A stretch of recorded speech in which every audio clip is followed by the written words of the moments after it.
తెగబడతారు దాడులకని మాత్రం అనుకోలేదు. కానీ ఇంత ప్రిపేర్డ్నెస్ కూడా వాళ్ళ దగ్గర లేదు. ఎందుకంటే వాళ్ళ మిసైల్స్ 8 మిసైల్ పాక్ మిసైల్స్ ని భారత సైన్యం ఇప్పుడు కూల్ చేస్తుంది. ఇన్ఫాక్ట్ మన దగ్గర S-400 సిస్టమ్ ఉంది. ఆ S-400 సిస్టమ్ తోటి ఏంటంటే వాటిని మనం ముందస్తుగానే ధ్వంసం చేసేయచ్చు. వాటి ఆరిజిన్ అది బయలుదేరినప్పటి నుంచి వాటి డిస్టెన్స్ ఇది క్యాలిక్యులేట్ చేసుకుని ఒక 250 కిలోమీటర్స్ డిస్టెన్స్ లో ఉండగానే S-400 సిస్టమ్ తోటి వాటిని డిస్మాంటిల్ చేసే వ్యవస్థ మన దగ్గర ఉంది. ఫస్ట్ టైం మనం యూజ్ చేస్తున్నాం. And Pak is not use to this kind of systems earlier all నవర్స్. ఇప్పుడు కానీ ఇంతకు ముందు కానీ ఈ తరహా సిస్టమ్స్ తోటి పాకిస్తాన్ యుద్ధం చేసిన దాఖలాలు ఏం లేవు. బేసిక్ గా ఉగ్రవాద ముఠాలను నడుపుకునే ఒక దేశం కాబట్టి వాళ్ళు ఇంత టెక్నాలజికల్ అడ్వాన్స్మెంట్ అయితే లేదు. వాళ్ళు మహా అయితే రాకెట్ లాంచర్లు లేకపోతే అప్పుడెప్పుడు కూర్చున్న F-16, F-17 ఇలాంటివి, JF-17 ఇవి మాత్రమే వాళ్ళ దగ్గర ఉన్నాయి. ఒకటి స్పష్టంగా ఉంది, జమ్మూ కాశ్మీర్ టార్గెట్ గా ఈ పాకిస్తాన్ డ్రోన్ దాడులు ప్రారంభించింది. జమ్మూ ఎయిర్పోర్ట్ మీద రాకెట్ దాడి మనం ముందరే చెప్పుకున్నట్టు రాకెట్ దాడుల వరకే వాళ్ళు పరిమితం అవుతారు. 7 చోట్ల భారీగా పేలుళ్ల శబ్దం వినిపించింది. జమ్మూ కాశ్మీర్ లోని జమ్మూలోను, కాశ్మీర్ లోను, అఖ్నూర్ లోను మోగిన సైరన్లు మనం గనక గమనిస్తే 8 పాకిస్తాన్ మిసైల్స్ ని భారతదేశం కూల్చేసింది. S-400 ఈ రోజు మన దగ్గర ఉన్న అడ్వాన్స్డ్ సిస్టమ్. ఆ సిస్టమ్ తోటి ఈ మిసైల్స్ ని, పాకిస్తాన్ మిసైల్స్ ని కూల్చేసింది భారత సైన్యం. జమ్మూ నగరం మొత్తం బ్లాక్అవుట్ ఇచ్చారు. అలాగే ఇంటర్నెట్ సేవలు కూడా మొత్తం జమ్మూ కాశ్మీర్ రాష్ట్రం మొత్తం కూడా ఇంటర్నెట్ సేవల్ని పూర్తిగా నిలిపివేశారు. యాంటీ డ్రోన్ సిస్టమ్ తో పాకిస్తాన్ డ్రోన్లని మనం సైన్యం కూల్చేసింది. సమర్థవంతంగా తిప్పికొట్టాం, అందులో డౌట్ ఏం లేదు. కుప్వారాలో అయితే ఎదురుకాల్పులు నడుస్తున్నాయి. పఠాన్కోట్ ఎయిర్ బేస్ మనం ముందరే అంటే యాంటిసిపేట్ చేసిన ప్రాంతాలే. జమ్మూ కావచ్చు, పఠాన్కోట్ కావచ్చు, అండ్ సియాల్కోట్ అవతల నుంచి కూడా మనకి కవింపు చర్యలు ఉన్నాయి. పఠాన్కోట్ ఎయిర్ బేస్ ని పాకిస్తాన్ టార్గెట్ చేసింది. మిసైల్స్ ని కానీ డ్రోన్లను కానీ మధ్యలోనే నిర్వీర్యం చేసే వ్యవస్థ మనం కలిగి ఉండటం వల్ల అవి ఎయిర్ లో ఉండగానే వాటి లక్ష్యాన్ని చేరుకునే ఒక 200 కిలోమీటర్ల దూరంలోనే మన S-400 వ్యవస్థ వాటిని ధ్వంసం చేసేసింది. ఇక పంజాబ్ అమృత్సర్ లో కూడా కంప్లీట్ బ్లాక్అవుట్ పెట్టారు. సిటీ మొత్తం కూడా ఇది ఎలక్ట్రిసిటీ సరఫరా నిలిపివేశారు. ఇంకా జమ్మూ ఎయిర్పోర్ట్ నుంచి అయితే ఫైటర్ జెట్స్ బయలుదేరినాయి మనవి. పాక్ F-16 ని, JF-17 ని మన సైన్యం కూల్చేసింది. 3 పాక్ ఫైటర్ జెట్లను అయితే భారత సైన్యం ఇప్పటిదాకా కూల్చేసింది. And apart from all this, మనం మధ్యాహ్నం 4 గంటల సమయానికి మాట్లాడుకున్నప్పుడే ఇలాంటివి మనం యాంటిసిపేట్ చేశాం, ఇలాంటివి జరుగుతాయని. అండ్ ఇంకొకటి ఏంటంటే ఇక్కడ మనం ప్రధానంగా చెప్పుకోవాల్సిన విషయం ఆర్థిక వనరులు ఎలా ఉన్నాయి. ఎందుకంటే వాటి యూసేజ్ ని బట్టే పాకిస్తాన్ ఎన్నాళ్ళు యుద్ధం చేయగలదు, ఒకవేళ వాళ్ళ దగ్గర ఉన్న పరిమిత వనరుల దృష్ట్యాన. యాజ్ ఇట్ ఈస్ గా పాకిస్తాన్ దగ్గర ఉన్నది $15 బిలియన్ మాత్రమే విదేశీ మారక ద్రవ్య నిల్వలు. మహా అయితే వారం రోజులు వస్తాయి. మనకు భారతదేశానికి $856 billion we have reserves. So వాళ్ళు క్రూడ్ ఆయిల్ కూడా కొనుక్కోలేని ఒక దయనీయమైన స్థితిలో ఉన్నారు.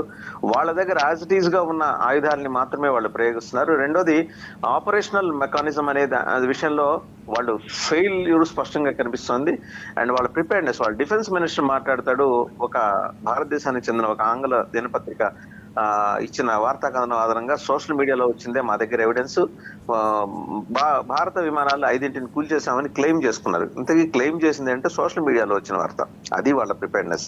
అండ్ ఇవన్నీ పక్కన పెడితే అంతర్జాతీయ సమాజం నుంచి కూడా పాకిస్తాన్కి ఎలాంటి మద్దతు లభించట్లేదు. చైనాతో వాణిజ్యపరమైన ఒప్పందాలు ఉన్నాయి, కానీ చైనా కూడా ఈ ఎపిసోడ్ లో ఇన్వాల్వ్ కాదలుచుకోలేదు. For various reasons or for no reasons we can say. ఎందుకంటే ఇప్పుడు ఇన్వాల్వ్ అయితే చైనా, అంతర్జాతీయ సమాజం చైనాని దోషిలాగా వేలెత్తి చూపిస్తుంది. నువ్వే వెనకుండి పాకిస్తాన్ నడిస్తున్నావు అని చెప్పి మాట చైనా ఎదుర్కోవాల్సి వస్తుంది. చైనా ఇవాళ $23 బిలియన్ అప్పు నెత్తిన పెట్టుకొని, $23 ట్రిలియన్ అప్పు నెత్తిన పెట్టుకొని చైనా ఈ కొత్త నిందల్ని లేకపోతే కొత్తగా ఎదురయ్యే ఛాలెంజెస్ ని ఎదుర్కోవడానికి అయితే చైనా సిద్ధంగా లేదు. ఇంకా వాళ్ళకి సపోర్ట్ వచ్చేది మలేషియా ఒకటి వస్తుంది. అండ్ సౌదీ రావట్లేదు, UAE రావట్లేదు. వాళ్ళిద్దరూ చాలా నిర్ద్వందంగా చెప్పేశారు, మీకుతో ఎట్టి పరిస్థితుల్లో కలిసి పనిచేసే ప్రసక్తి లేదు, మీకు ఎలాంటి సహాయ సహకారాలు. మహా అయితే సౌదీ, UAE నుంచి క్రూడ్ ఆయిల్ దిగుమతి చేసుకుంటే ఒకవేళ బ్యారెల్ కి, అంటే ఉదాహరణకి మాత్రమే చెబుతున్నా, బ్యారెల్ $100 ఉంది అనుకుంటే $500, $1000 ఇచ్చి కొనుక్కోవాల్సిన పరిస్థితి, క్రూడ్ ఆయిల్ కొనుక్కునే పరిస్థితి ఈ రోజు పాకిస్తాన్ కు ఉంది. అంత ఎఫోర్డ్ చేసే దిశగా అయితే పాకిస్తాన్ లేదు.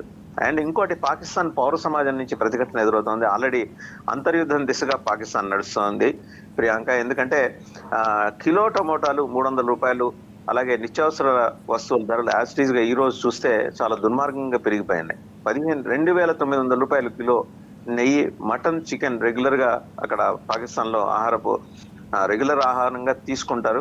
అవి కూడా ఎస్కలేట్ అయినాయి మోర్ దెన్ 300%, 400%. సో ఈ పరిస్థితుల్లో ప్రజలు ముందర సిద్ధంగా లేరు. సైన్యం ఉన్న 100% జనాభా 100% ఉన్నారనుకుంటే అందులో 5% మాత్రమే ఈ రోజు పాకిస్తాన్ చేస్తున్న యుద్ధానికి మద్దతుగా, అది కూడా వాళ్ళు ఆర్మీ వాళ్ళు మిలిటెంట్ ఇద్దరు కలిసి చేస్తున్నారు కాబట్టి.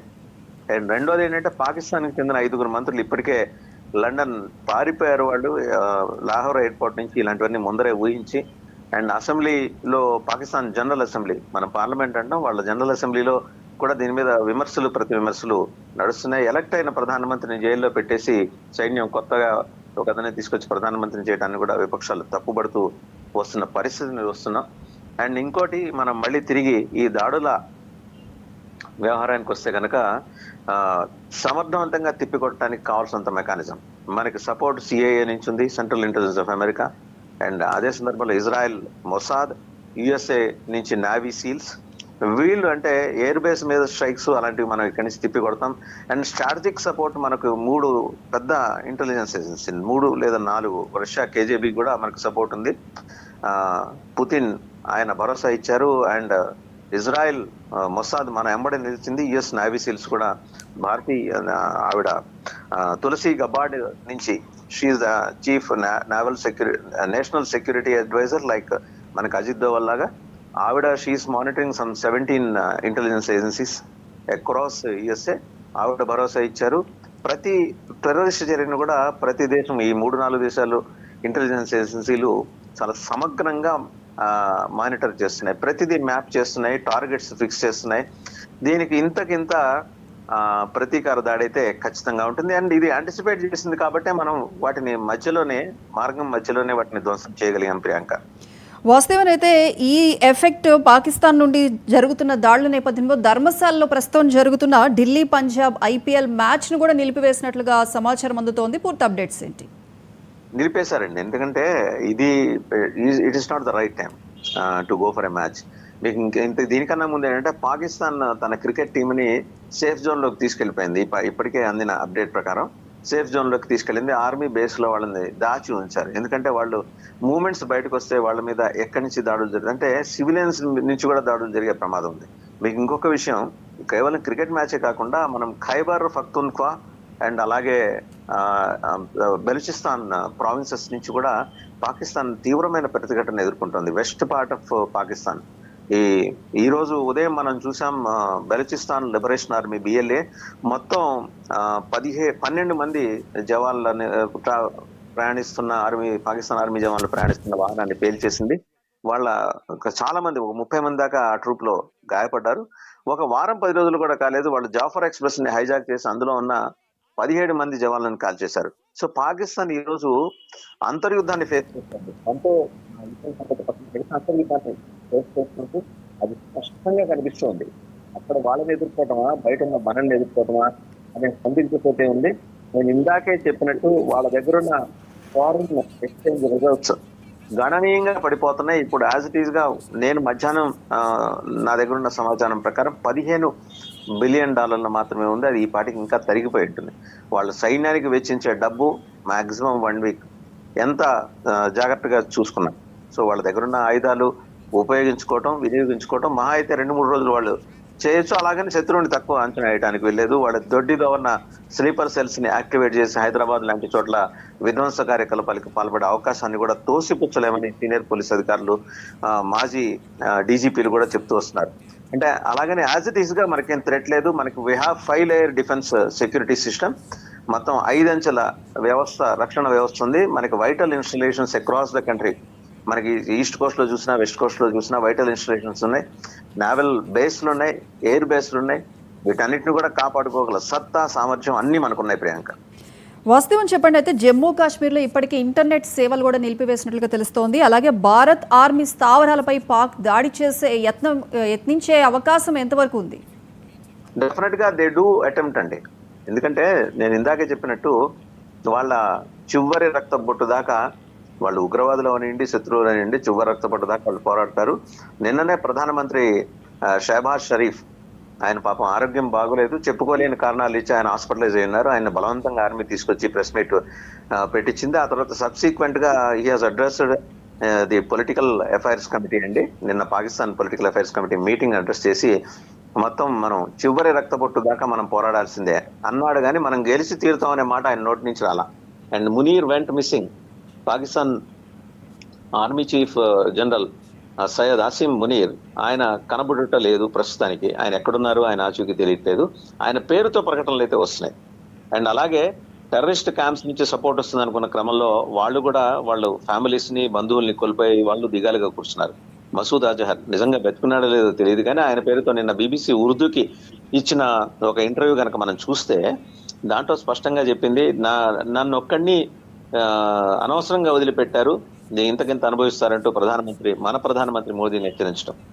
అతన్ని వదిలిపెట్టిందే అతని చేత మరిన్ని తప్పులు కమిట్ చేయించి అతన్ని సమూలంగా తుడిమర్చడానికి అనే విషయం వాళ్ళకి కానీ పాకిస్తాన్ ఆర్మీకి కానీ అంతు చిక్కట్లేదు. రెండో విషయం ఏంటంటే, ఉగ్రవాదులు చనిపోతే వాళ్ళ శవపేటికల్ని పాక్ ఆర్మీ మోసుకుంటూ తీసుకెళ్లిన దృశ్యాలు ప్రపంచం మొత్తం చూసింది. ఇక్కడ ఎస్టాబ్లిష్ అయింది ఎవిడెన్స్ అని చెప్పి కొట్టుకు అని చూస్తున్న పాకిస్తాన్ ఈ రోజు తన ఎవిడెన్స్ ని తానే బయటపెట్టింది.